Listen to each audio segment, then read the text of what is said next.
Alright guys, in some of my recent videos, I've gotten comments where people basically have no clue what's happening on their screen and have no clue how to replicate it whatsoever. For example, this jump on Thera. I got like 10 comments from people saying that they had no clue how to replicate this. So in this video, I'm going to teach you the movement basics, and that actually starts with a crouch jump. Now over here on A-Site Mirage, there's actually a very easy way to practice your crouch jump. So if you go between these two boxes and aim your crosshair here, you can try to crouch jump on top of the boxes. Now these boxes still have really bad clipping, which means that sometimes you can hit your head on it like this. One method to avoid hitting your head here is simply only holding D and never touching W. This way you're much more likely to get up. Now there's a keyboard in the bottom left that should help you a lot with knowing which keys to press and when to press them. Okay guys, now I'm going to teach you how to strafe.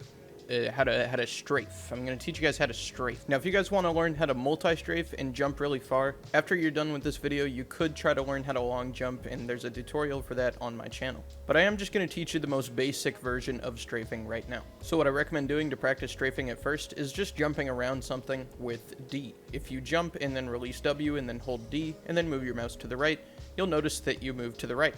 Releasing W is a big factor in this, and if you don't release W, you'll have a lot of trouble strafing. Okay guys, you probably want to be able to strafe in more directions than just right.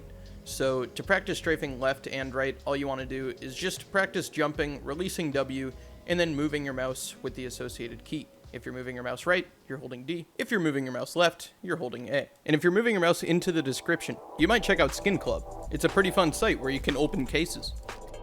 And if you don't like what you get, you can just upgrade it to something that you actually like.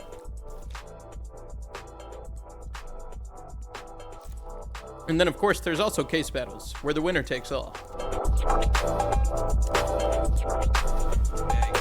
Quite a few deposit methods, that being CS skins, crypto, or you can even deposit with PayPal or your local bank. Click the link in the description or use code Tripp. Appreciate you guys.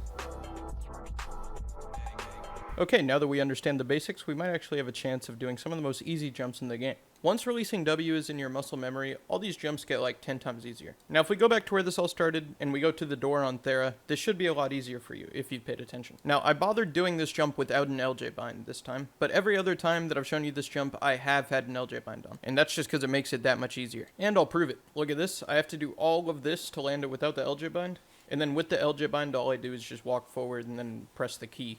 And then I'm basically there, really. Now, if you want to use an LJ bind, or you want to learn how to use an LJ bind, you should just open up my movement config video in the description. It's a pretty useful config. It has more than just LJ. It has mini jump, jump bug, and a ton of other useful stuff in the config that would actually help you with your movement. This video is just meant to get you started. It's for beginners.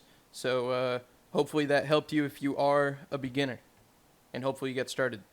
Okay, goodbye guys.